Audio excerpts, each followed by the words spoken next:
de su primer rendición de cuentas. Ni tan malas como dicen las redes, ni tan buenas como dice o defiende el propio gobierno. Así al menos es como están valorando los empresarios. De esto vamos a hablar en Opiniones Encontradas. Muchas gracias por estar con nosotros en este programa en el que todas las ideas se pueden cuestionar siempre que se debatan. Le dejo mi Twitter, José Buendía MX, y si me acompaña vamos rápido a ver datos sobre lo que va a pasar el próximo domingo en el informe y arrancamos aquí en el foro con nuestro debate de hoy. El presidente López Obrador llega a su primer informe de gobierno con un respaldo ciudadano que se ha mantenido desde que ganó la elección en julio de 2018, lo que indica que el desgaste natural del ejercicio del poder prácticamente no ha hecho mella en su popularidad. Según encuestas publicadas a unos días del 1 de septiembre, el respaldo del presidente representa un 69% de los mexicanos, que de su gobierno, en general, valoran los programas sociales, el combate al robo de combustible y a la corrupción. En los sondeos se mantiene el optimismo sobre el futuro del país a pesar de que la economía se encuentra estancada y registra los peores números para el inicio de un sexenio de las últimas administraciones. El mayor déficit en este primer tramo es el combate a la inseguridad, a la delincuencia y el combate al narcotráfico, que descansa en la creación de la Guardia Nacional como cuerpo militarizado para encargarse de tareas de seguridad pública en una estrategia similar a la seguida desde hace 2 sexenios. Para el informe, el presidente ofrecerá el próximo 1 de septiembre un mensaje desde Palacio Nacional y posteriormente Olga Sánchez Cordero, secretaria de Gobernación, entregará el documento al Congreso como establece la ley. Previo, el gobierno ha iniciado una campaña promocional para hablar del trabajo del gobierno. En estos destaca el incremento del salario mínimo, la venta del avión presidencial y programas sociales como la pensión para adultos mayores. Bajo la sentencia, los compromisos se cumplen y por ello afirma, hay bienestar. También se refiere a la política de austeridad. Ya no hay atención médica privada para los altos funcionarios públicos que se hacían hasta cirugía plástica, hasta se estiraban a costillas del erario. Paralelamente, organizaciones civiles e Iniciativa Futuro 21, que sustituirá al PRD, anuncia una marcha del Ángel de la Independencia para finalizar en el Zócalo de la Ciudad de México para protestar con la presidencia autoritaria de López Obrador el día del informe. Del informe se descartan anuncios sorpresivos, pero ¿qué esperar? Tenemos una economía parada con 0% de crecimiento y con el peligro de entrar en una recesión ante la caída del Producto Interno Bruto, que repercute en menores empleos e ingresos para la mayoría de los mexicanos, dijo Ciro Mayén, presidente de Futuro 21. Arrancamos con Opiniones Encontradas. Muchas gracias por estar con nosotros. ¿Qué podemos esperar del próximo informe de gobierno? El primero del presidente López Obrador el domingo próximo. No habrá cadena nacional. Sin embargo, han comenzado ya una campaña que seguramente usted ha visto varios de los promocionales, los spots que está sacando sobre algunas de las cosas que seguramente van a estar ahí en el informe. No creo que haya anuncios sorpresivos, pero ¿qué se puede esperar? Muchas gracias por estar con nosotros, Juan José Rodríguez Prats. Un placer, como siempre, tenerte. Muchas gracias, mi querido Pepe. Y más para entrarle a este tema. ¿Qué te puedo decir? Muchas gracias. Fausto Barajas, como todos los miércoles, un placer tenerte. Y si quieren, arranquemos Buenas tardes, Pepe. por el dato de hoy, que me parece relevante, porque comienzan a salir ya encuestas sobre en qué nivel llega a este primer informe de gobierno. La verdad es que es notable. Hoy, la encuesta de un periódico de Universal, 69% más o menos anda en lo que tuvo en la elección de 2018, es decir, que lo que ha sucedido desde entonces, el propio ejercicio del gobierno no ha hecho demasiada mella en la popularidad o en la aceptación. ¿A qué lo atribuyes en primera, si estás de acuerdo, y en segunda, cómo se explica o por qué es así? Bueno, yo, si me permite, una reflexión histórica, porque hemos hablado de la etapa del viejo PRI, o sea, del 29 al 2000, esos 71 años, fue el régimen presidencialista, sí, que se orientó mucho por reglas no escritas. Por ejemplo, claro, el presidente elegía a su sucesor, el presidente elegía a los gobernadores. Los 12 años del PAN se pretendió desmantelar aquello, pero hay una frase que me parece muy inteligente de Antonio Caso: no se destruye lo que no se reemplaza. Okay. No llegó a reemplazarse. regresa el gobierno de Peña Nieto en su peor versión de lo que fue el viejo PRI. O sea, eso no fue el viejo PRI. El viejo PRI tuvo periodos de estabilidad, de crecimiento económico, de baja inflación. Hay gobiernos que aguantan el cotejo frente a lo que se dijo y lo que se hizo. El cotejo histórico, digamos. El cotejo histórico, inclusive Miguel Alemán, por ejemplo, cuando se inclina por Ruiz Cortines como su sucesor, es porque sabe que Ruiz Cortines va a recuperar una imagen muy deteriorada que tenía su gobierno de deshonestidad. O sea, había lógica política o política de Estado. Los presidentes elegían a los gobernadores. Cuando el presidente dejó de decidir, entonces los gobernadores decidieron su sucesor. Y a quienes decidieron a que habían sido sus cómplices para que le cubrieran la espalda. A muchos, muy buenos gobernadores. El peñismo fue un buen ejemplo. Muchos que fueron buenos gobernadores fueron de aquel periodo. En materia de Hacienda, por ejemplo, Ortiz Mena y López Mateos, estaba claro que se deslindó la economía de la política. López Mateos se quejaba de que Ortiz Mena le decía que no a muchas cosas. Y cuando le sugiere inclusive Ortiz Mena que se encargue de la Junta de Gobierno del Banco de México, dice, no, porque ahí está don Rodrigo Gómez, y ese no le hace caso a usted. Ahora, ¿cómo conectas esa reflexión con que aquella ceremonia? Aquella ceremonia correspondía a ese viejo presidencialismo. Ajá. Y ahora yo ya no entiendo que tenga sentido. Nos fuimos al otro extremo en el péndulo, porque la relación ejecutivo-legislativo nunca maduró. Eso desde el gobierno de Miguel de la Madrid, un poco antes, Juan de Dios Castro interpeló a López Portillo. En 2008 la reforma que hizo, pues la hizo Calderón, ¿no? Calderón hizo que se retirara la ceremonia. O sea, lo que en otros países estamos viendo, yo disfruto enormemente, por ejemplo, España o Inglaterra, cómo va el primer ministro todos los miércoles y se enfrenta. Y en España lo que se está discutiendo ahorita, ver ahí en el Parlamento a Pablo Casado, a Pedro Sánchez, a Pablo Iglesias, y aquí ni siquiera puede asistir y después venir la glosa. O sea, se perdió aquella ceremonia que se explicaba en el viejo sistema del presidente. Yo llegué a entrevistar a Pedro Ramírez Vázquez de por qué tenía esa conformación, que no es una asamblea parlamentaria, era cuando se iba a reconstruir en San Lázaro. Y me dijo Pedro Vázquez, porque la madre de casa es la que me da instrucciones. Y el palacio estaba hecho para la ceremonia del informe. A ver, una ceremonia que no, una relación que no maduró, la del legislativo ejecutivo, al mismo tiempo que hoy lo que estamos atestiguando va a ser un informe, va a ser un mensaje desde Palacio Nacional. En efecto, no va a ir al Congreso. Un presidente que ha sido mucho más fuerte, un mando mucho más no quiero decir firme, sino más bien eso, más fuerte, más consolidado que lo que habíamos visto en los últimos sexenios. Fausto. A ver, sin duda es un presidente que al menos en forma y estilo ha cambiado de al menos su sucesor. Y sí creo que resalta mucho contra un presidente que no salía, que se escondía, que era Peña, o sea, no enfrentaba, parecía que no estaba en los medios, no era un tema que disfrutara, digamos, estar dando información a un presidente que simplemente el hecho de estar todos los días informando cambia la forma de hacer política y de comunicar. Que comunique bien o fehacientemente es otro tema, sí, pero al menos es otro estilo lo cual distinto. Lo ha hecho un presidente, pues es un presidente carismático que llega con un 69%, que también hay que decirlo, no es sorprendente porque esos niveles de aprobación a estas alturas tenían Fox y Calderón. O sea, estamos igual, o sea, nada más para el tema del análisis que la gente dice es que como nunca ganó Morena, el presidente tiene una aprobación alta. También hay que decirlo, no se tiene que trasladar aprobación del presidente, aprobación de las políticas que está llevando a cabo el gobierno. Y creo que ahí sí ha sufrido un desgaste mayor a lo que le ganó el presidente. El presidente sí ha tenido ya un desgaste en algunos puntos, ¿no? Como lo quieras ver, cerca de 10 puntos desde que empezó su gobierno, pero hay temas que cuando ya entras, e incluso la encuesta que mencionas de hoy en día, a cosas particulares, que si salud, que si la economía va, empiezan a voltearse, o sea, digamos, de las expectativas. Pero algo tiene que estar sosteniendo la popularidad del presidente, la aceptación alta sin duda.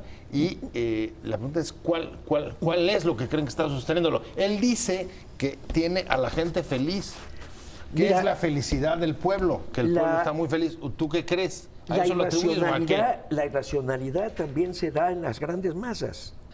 Donald Trump está lo mismo. Ahí está Jair Bolsonaro en Brasil.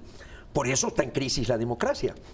O sea, por eso inclusive China presume de una meritocracia y que está resultando mucho más eficaz para seleccionar gentes que van a tomar decisiones que el método democrático. Ahí está España, que ni siquiera puede llegar a un acuerdo. Italia es el país que tiene tal vez los mejores pensadores políticos en la historia, desde Maquiavelo hasta Bobbio, hasta Sartori.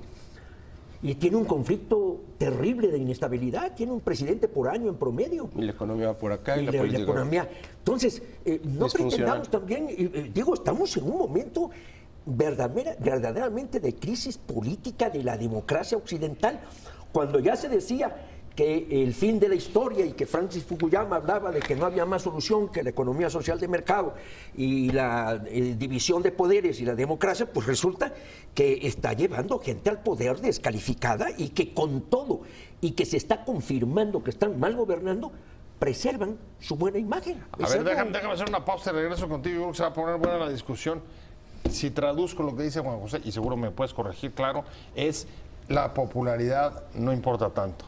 E incluso en muchos de los casos refleja malas decisiones de los gobernados. ¿Estoy en lo correcto? Estás en lo Voy a ver correcto. si estás de acuerdo con eso. Vale. Ahorita regreso, estamos en Opiniones Encontradas. Esperar del primer informe de López Obrador. Me quedé contigo, Fausto Barajas, ponía sobre la mesa, Juan José, la popularidad no importa tanto y muchas veces los propios pueblos, los ciudadanos se equivocan al mantener el respaldo gubernamental. ¿Tú crees? ¿Coincides, compartes esa visión? Todavía es muy pronto, la gente, yo creo que, hay unas expectativas altas, y lo viste cuando llegó Fox, pues también hay que recordar más o menos este tipo de discusiones, que si las expectativas, pero sí, todavía mucha gente le sigue dando el beneficio de la duda al presidente, o sea, claramente cuando preguntas sobre temas específicos, sí creo que a veces la gente cuesta trabajo vincular a reducción en el gasto de salud igual a presidente López Obrador, ¿no? O el presidente López Obrador hizo esto y dice, no, claro, el presidente tiene buenas intenciones, está haciendo todo lo que se puede, porque es un personaje carismático y que comunica, y él se encarga, por ejemplo, decir, hicimos esto, los gasoductos, que esto, tal, él transmite y la gente dice, ok, él está haciendo. Cuando les preguntan, ¿qué tal está la economía? No, está de la fregada. Pero yo ahí sí creo que no hay una vinculación. No se ha vinculado. Ahora, tú dices beneficio de la duda. Yo te pregunto, Juan José, ¿estás de acuerdo con eso? ¿O sigue siendo o ha sido muy eficaz la crítica y la condena al pasado sobre o para explicar buena parte de todos los males que rodean al país, desde corrupción, inseguridad, en fin, déficits que hasta hace poco dijo el propio presidente que ya iban a ser responsabilidad de este? Andrés Manuel tiene una obsesión, que quiere ganar la mayoría de la Cámara de Diputados en el 21 y quiere designar sucesor. Andrés Manuel no concibe que él no ponga sucesor, porque sabe que si llega otra gente de otro partido, al día siguiente se reinicia Texcoco y la cuarta transformación queda en ceros. Entonces Andrés Manuel tiene esa obsesión, tiene un proyecto... Lo ha dicho. Político. Ha dicho, al menos que les cueste trabajo en caso de que quieran echar El neoliberalismo tenemos que frenar a como dé lugar, que no retorne. Eso es continuar con Morena. Desde mi punto de vista, hay una serie de programas que explican un poco esa popularidad, que es el regalar dinero. O sea, ahí también yo lo percibo, yo en Tabasco, en Chiapas, que bajo y platico con la gente, está fluyendo. ¿Y ya está bajando? Sí, ya está bajando centavos. O sea, estás hablando de los programas sociales. Sí. El programa posiblemente que más se ha distorsionado en la historia de Solidaridad, cuando empezó Colosio, y que se fueron perfeccionando muchos programas de sexenio a sexenio. Por ejemplo, Oportunidades, Progresa, Prospera, se fueron depurando.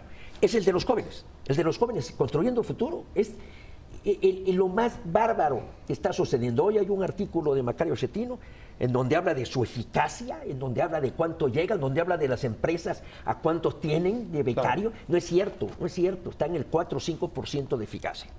Pero eso también se refleja en el apoyo. Me da. Andrés Manuel, su primer cargo político fue delegado del INE, en el gobierno de Leandro Rovirosa, en donde sobraba el dinero. Y Leandro Rovirosa le dio mucho dinero. Y Andrés Manuel hizo mucha obra en lo que se le dice corredor indígena, Les pintó las casas, les hizo letrinas. En la Chontalpa. En la Chontalpa. Es desde Jalpa, Nacajuca, Macuspana, Frontera, Centla y hasta Tacotalpa. Es un corredor que no tiene la población indígena que tiene Oaxaca o Chiapas. Y ahí descubrió que regalando dinero se compran conciencias. ¿Coincides? ¿Crees que, bueno, por lo pronto hoy una de las encuestas, una de las justificaciones, de las razones que da de la popularidad es el que resaltan los entrevistados es, en efecto, los programas sociales. ¿Crees que ahí está el quid del asunto? Yo insisto, sí creo que todavía es muy temprano para que un presidente se acabe desplomando y más como él ganó. O sea, sí creo. El tema del pasado, narrativa, suena, pero sí creo que todavía la manera en que él ganó, mi percepción no ganó por lo que proponía. O sea, lo veían como en contra o castigo a los que estaban, que ya se fueran, y él era el único que podía enarbolar o catalizar esa molestia. Y yo creo que todavía lo sigue, la gente le sigue dando diciendo, sí, ya lo sacaron. Sí, capitalizando. Hay que darle oportunidad a este cuate. No sé si todavía los programas sociales bajan. La condena al pasado la vemos casi todas las semanas en escándalos de corrupción del gobierno anterior. Es una cosa realmente notable. Totalmente estéril. O sea, sale a borbotones. Pero totalmente estéril. Y hay un concepto que no se dice. Ahorita, por ejemplo, en Tabasco hay una molestia fuerte porque prácticamente pues llegó a decir que no se abrirían investigaciones penales hacia el pasado porque no iban a caber en las cárceles. Eso es una violación al derecho. A mí me gustaría, por ejemplo, en el informe, si tú me preguntaras qué te gustaría escuchar, la cantidad de explicaciones que tendría que dar donde se ha violado la ley. Porque para mí eso es lo más grave, la violación del Estado de Derecho. Claro. O sea, por ejemplo, la forma en que suspendió el aeropuerto. Mira, Sergio García Ramírez, que para mí es un gran jurista, hizo una historia de cómo se creó las Islas Marías mediante una ley de Lázaro Cárdenas. Andrés Manuel llegó y dijo, se me van de aquí todos los reclusos. Los reclusos están sufriendo. El único reclusorio en México que aprobaba el respeto a los derechos humanos era la Isla de María. Vivían a la playa, vivían a la luz del día.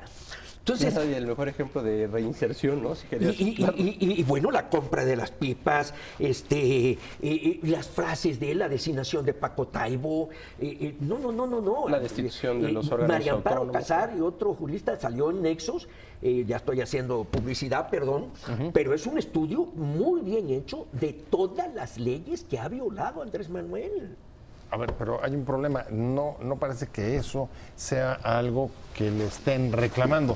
Y tampoco es raro en un país donde el Estado de Derecho, la cultura que de la unos legalidad y otros han reclamado o han defendido, ninguno lo ha cumplido realmente. ¿O cómo ves tú? Yo creo que este presidente, cuando dicen, oye, hay violación a las leyes, es como si tú vas a un banco, ¿no? Y atrás del mostrador te da lo mismo si tu dinero lo sacan, cuentan con Abaco, con computadora, tal. Tú lo que quieres es que te lo den tus resultados.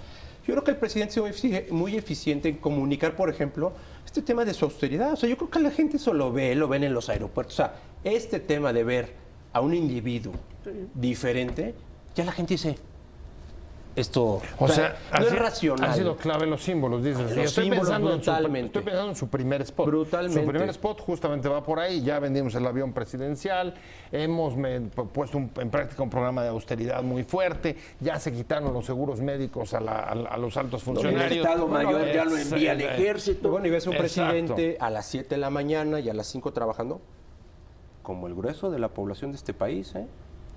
O sea, no es un presidente que a las 11 se le va. Claro, o sea, pero es que lo ven ahí. Claro, y lo claro. ven, ¿no? Con el traje que le queda medio grande. O sea, a ver, no ven a un Catrín ahí dando, ni lo ven jugando golf. Normalito. Ya un hombre que trabaja. Hasta con gallito. No sé si es vaya. normal, pero un hombre Sí. que dicen, pues este cuate le está chiflando todo el día, ¿eh? Ajá. Y eso cambia, ¿eh? Entonces, pero porque no es racional lo que dice Juan José es, si tú analizas, dices, oye, estancias infantiles, pues ¿cómo? ¿Por qué lo redujeron? O sea, ver un programa que si lo está evaluado, ¿no? Oye, ¿bajo qué criterios estás haciendo tus programas sociales? El de Futuros Horas por Futuro, Construcción no hay de- ni Jóvenes reglas de Construcción de Futuro. operación, o sea, te brincas las trancas. Y por otra parte, todo esto que dice, ¿a mí en qué me beneficia? ¿En qué me beneficia que el avión esté allá, que no se puede vender y estemos pagando una renta?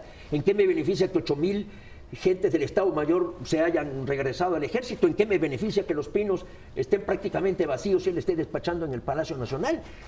Son realizaciones, digo, muy relativas. A ver, y a pesar de eso, el presidente incluso antes de las encuestas que han estado saliendo ayer y hoy, dice, el tema es que más allá de las manifestaciones que ha habido, de las expresiones de enojo frente a mi gobierno, la gente está feliz. ¿Ustedes lo creen? Bueno, pero ahí sí, como dicen. ¿Qué está viendo él que no están viendo otros?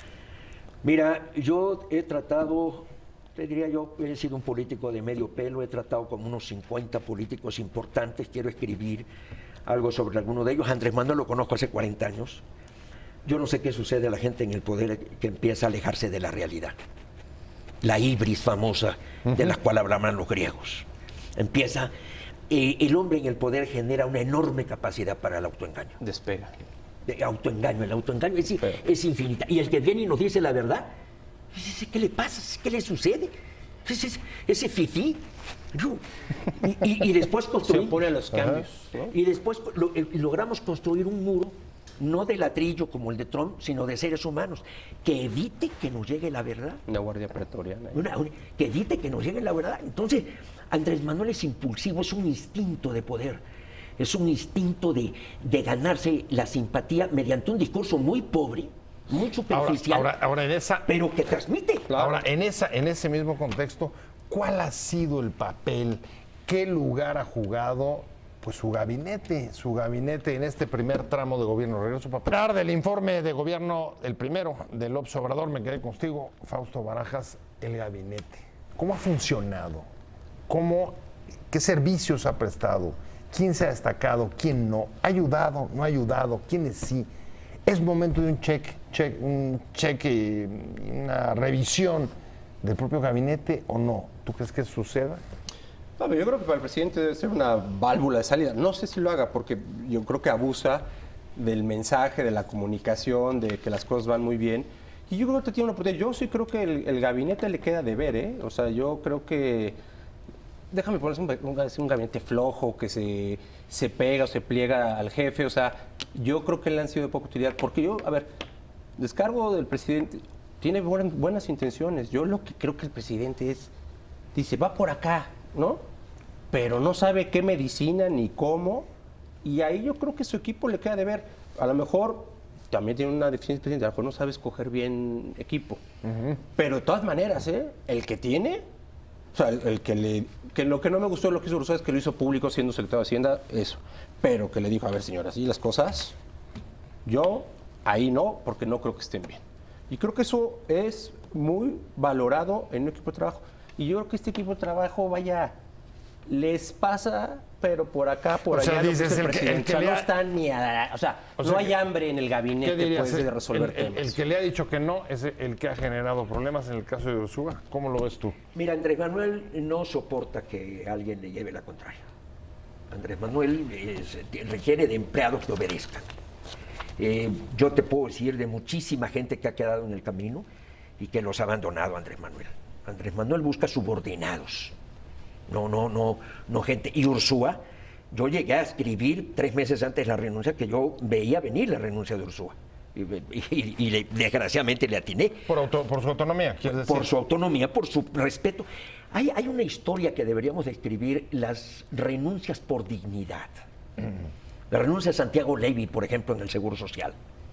Fue una renuncia por dignidad.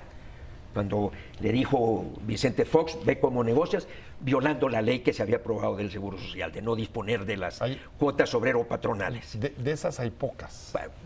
Adrián Nayús. No son muy... Adrián Nayús, el viejo Adrián Nayús, que en una servilleta le puso la renuncia a López Portillo cuando la expropiación de la banca, en el desayuno previo al informe. Manuel Gómez Morín, a la Junta de Gobierno del Banco de México, en el 27, cuando el Banco de México dio crédito, o como rector, cuando sintió que ya era un estorbo. Ahora, dirías, en efecto, Ursúa ha sido para mí es una renuncia de la dignidad. Y de los problemas más graves que ha habido, digamos, en este primer tramo. Y recordando, el otro, era la sala de los gasoductos de ayer, fue de las gotas que derramó el vaso cuando Ursúa lo entrevistan en proceso y dice... Pero Ursúa fue discreto y Tatiana lo reta. Tatiana dice, ni siquiera tuvo el valor de decir nombres. Se caracterizó su renuncia por cobardía. Y ahí vino la entrevista en donde dice, no, y ella los nombres. Y ahí es donde se refiere a Alfonso Romo, se refiere a la directora del SAT y se refiere a varias cosas, es donde decide hablar. Con los gasoductos. Y la renuncia de Germán es diferente, porque Germán regresa al Senado. Esa es la otra. Regresa al Senado, que es la condición natural del hombre. Ahí estás. Es un estado de liviandad. Y a Germán le cuesta trabajo trabajar. Ajá. Dicho sea de paso. Ahora, ese es uno de los focos que ha sido complicado. Los otros dos focos, desde luego, son la relación con los empresarios, y ayer justamente fue el anuncio sobre el gasoducto. No sé cómo lo valoren y qué pueda significar, digamos, en el proyecto económico o en las necesidades de relanzar la economía del país después de los crecimientos estancados que han reflejado las cifras oficiales del INEGI. Fausto. Mira, los anuncios, y creo que ya están volviendo recurrentes, y han sido ya como 3 o 4, si recuerdas, que iban a meter no sé cuánto en inversión entre el sector público, creo que el 25% del PIB. Y ayer Slim dijo masivas. Sí. Me llamó la atención la palabra, necesitamos inversión masiva. Y yo creo que a mí no me gustan los anuncios que ha habido, me parecen del Soviet, ¿no? O sea, Politburó, 40, 50, y sí, presidente, y aquí estamos para servirle. O sea, es los 70s, ¿no? O sea, cualquier chavo millennial que vea es vintage lo que estamos viendo, ¿no? O sea, es, ¿no? 70s, ¿no? Con corbatas Hermes modernos, pero es lo mismito, el mismo discurso, con poca sustancia, porque de los anuncios que ha habido de hace 6, 7 meses, cuando salieron a anunciar que el 25% del PIB, y al día siguiente, sopas, la cancelación, creo que fue lo de las rondas petroleras, subastas. Sí. Ahorita, lo de los gasoductos. Lo de los gasoductos perdimos meses, y las condiciones en las que se acabó renunciando, una extensión del plazo en los gasoductos, ¿no? Oye, que nos ahorramos. No nos ahorramos. El gasoducto que tenías Slim antes era como si tú compraras un coche a financiamiento, pues pagas X pesos, ¿no? 20,000 pesos. Y te dicen, bueno, vamos a renegociar. El coche ya no es tuyo, va a ser un leasing. Ah, perfecto, pues baja 10,000, pues claro, pues el coche ya no es tuyo, lo estás rentando, pues es lo que está pasando. Y la otra es extendiste 10 años. Lo que quiero decir con esto es, hicimos mucho ruido, creo que le costó al país, y eso hay que verlo, porque medir esto que creo que se había superado en México, más allá de los partidos políticos y gobiernos, certidumbre, confianza, la palabra, en los contratos, tanto del sector privado nacional como extranjero, de que las cláusulas se respetaban. Y sí había a veces negociaciones, se hicieron en el sexenio pasado, por ejemplo, contra las plataformas petroleras que dijeron, oye, el precio del petróleo bajó, a ver, vengan para acá. Pero es muy diferente en un contexto de una narrativa, donde estás mandando, la narrativa enfoca a, aquí se cancelan las cosas cuando yo digo y como yo digo, ¿no? Desde el aeropuerto, las rondas, las subastas eléctricas y ahora los gasoductos. Ahora, ¿qué tanto compensa haber lanzado a Slim como referente? Y pues con un discurso de apoyo al gobierno bastante decidido, no sé si coinciden, yo no, pero lo que yo vi ayer fue yo siento que estamos llegando mucho a la... Yo le tuve oportunidad de hacer una pregunta a un hombre de una erudición y un conocimiento de México, David Braiding, que tiene varios libros escritos sobre México, sobre el nacionalismo, y un día le dije, maestro, ¿en qué principios México ha sido congruente? En la postulación de un principio y en la obediencia a ese principio. No lo pensó mucho y me dijo, en 2 principios. Principio número 1, querernos preservar como México. Principio número 2, darle importancia más a la apariencia que al contenido. Nos encantan las fachadas, nos encantan las apariencias. Se firman contratos para cumplir la ley. Acuerdos, ¿no? Están firmando el INE y el gobierno de tal para que se observe la ley. El SAT y la UIF para hacer mi chamba. Firmamos para trabajar. Para hacer, ¿no? Digo, modificar la ley y engañar con la ley. Grave responsabilidad revestir una mentira con lenguaje jurídico. Nuestra Constitución tiene muchas mentiras. Por ejemplo, y eso ya es reforma de Andrés Manuel, la educación superior es obligatoria. Si no tienes instalada toda la estructura para otorgarla, y ahorita le dice a todos los jóvenes que van a tener acceso y que no se haga exámenes en las universidades públicas, ¿qué universidad puede prosperar si no se evalúa el conocimiento? Digo, yo estoy asustado. Estoy asustado y estoy atemorizado, porque yo soy tabasqueño y hasta en mi familia tengo problemas. Con mis paisanos tengo problemas. Ser anti-López Obradorista, crítico, porque fuimos grandes amigos, fuimos muy buenos amigos. Él lo escribe, él se refiere a mí en su libro. Cuando fuimos candidatos, hicimos un frente contra Roberto Madrazo. De hecho, en la toma de posesión de Adán Augusto, me llegó a ofrecer prácticamente trabajo. A ver, ese es tu caso particular. Sí, hay otros que están tratando de armar un frente anti-López Obradorista y el domingo van a convocar una manifestación. ¿Qué significado tiene esto? El problema está, perdón nada más. Sí. México está en uno de los puntos más difíciles de su historia. Hay una tremenda incertidumbre, hay una gran confusión, hay una oposición borrada. Hay un hombre al frente del poder que no está teniendo conciencia de lo que tiene entre manos, que no sabe a dónde va, que no tiene una idea de cómo gobierna, que no tiene un proyecto de administración pública, y se está desmantelando una serie de cosas en la administración, hacia abajo en el otorgamiento de servicios. Está habiendo una gravísima crisis. Tenemos una crisis también de la decadencia de las élites. Y ahí me voy con los empresarios. A ver, decadencia de las élites, falta de oposición debilitada, casi desaparecida, y el domingo van a convocar una manifestación. Regreso. Esperar del primer informe de gobierno del presidente López Obrador, me quedé contigo, Fausto, y lo que tenemos es una movilización también que están convocando algunas organizaciones sociales y esta agrupación Futuro 21 que va a suplir al PRD. ¿Qué opinas de la oposición en este gobierno? No, todavía muy poco organizada. Y yo creo que la oposición, a ver, todo sirve, que si las marchas, que si los artículos, que si las opiniones, aquí y allá. Realmente oposición tiene que ser en las urnas, o sea, electoralmente. La única manera va a ser el 21, hombre, con propuestas o que el gobierno esté, digamos, la economía no mejore, la inseguridad siga avanzando, pues para la próxima hay una oportunidad de tener una propuesta. Hoy no hay ni siquiera un discurso de simplemente decir, y deja decir, oye, señalar errores, que eso no significa tener un proyecto, ¿eh? O sea, decir, oye, el aeropuerto está mal, es decir, oye, es una decisión mala, eso no implica tener un proyecto diferente o hacia dónde llevar al país. Para frasar a Juan José, que reemplace. No, y entonces lo que ves es opiniones, la oposición no es San Ángel y Polanco, que les encanta, ¿no? Que el café acá, ya no. Bueno, la oposición es lo que hizo en la calle, ¿no? Trabajando. Eso es lo que tienes que hacer, es ir a buscar a la gente, que yo creo que sí hay que reconocerle al presidente. Él estuvo en los pueblos, iba, venía, y el mensaje, como dices, chiquito, poco profundo, pero los vio. Fue a ver a la gente, estaba en los pueblos. Y eso es lo que se le olvida al observar. Este tema de no sabe, no entiende. Y ustedes tampoco entienden, ¿eh? Porque no hay autocrítica, ¿eh? Pequeño problema. Hoy, por lo pronto, y con esto me voy ya despidiendo, Juan José, los empresarios dicen en un balance, habrá claroscuros en el informe. Ni tan malo, como dicen las redes, ni tan bueno como dice el gobierno. ¿Cómo calificarías tú? Y con esta me voy para los dos. Mira, yo quisiera ver un gobierno más racional, empezando por la distribución del tiempo. El tiempo del presidente es vital. ¿Cómo lo utiliza? Lo derrocha, no lo utiliza. El presidente debe estar con sus secretarios, esa debe ser su prioridad número uno, viendo cómo está funcionando cada política pública. O sea, yo sí le pediría a Andrés Manuel... ¿Lo ven en la mañanera?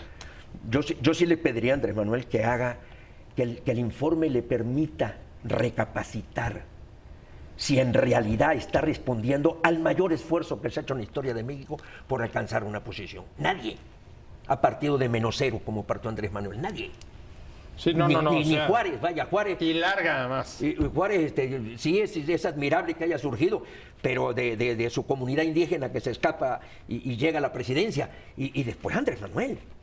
Porfirio Díaz también fue un obsesionado, que también lucha varias veces por la presidencia. Entonces, para esto llegó. Yo sí le pediría que se hiciera esa pregunta. No de lo que le va a decir. La pregunta es, ¿qué habría que revisar? ¿Estoy haciéndolo bien? Eso de que esté diciendo, él por ejemplo dice, yo no miento. ¿En serio no miente? O sea, yo no violo la ley. ¿En serio no viola la ley? O sea, lo peor que le puede pasar a un político es que pierda su capacidad autocrítica. Por lo pronto, los promocionales, Fausto, y con esto me voy, 2 palabras tuyas y cierro, es cumplo mi palabra. de lo que está diciendo el presidente, bueno, habrá que ver y evaluar, y yo creo que eso será en un año o dos. Ahorita es todavía promoción política. O sea, el ahorita presidente, es ver, oír y creer. pues yo creo que ahorita el presidente tiene esto, o sea, el ajuste que podría hacer es, un ejemplo, mañaneras, pues a lo mejor no diario, una vez a la semana, y tiene la oportunidad histórica de cómo llegó, empezar a dar resultados, y yo creo que él tiene cómo, se tiene que revalorar su equipo y empezar a ser mucho más efectivo en los resultados. Que los tiene. Yo esperaría eso. Ya me voy. Juan José Rodríguez Prats, un placer haberte tenido aquí. Fausto Barajas, como todos los miércoles. Gracias a ambos, sobre todo a usted. Lo espero mañana, 7 de la tarde, desde Ciudad Imagen. Buena tarde, hasta luego. Adiós.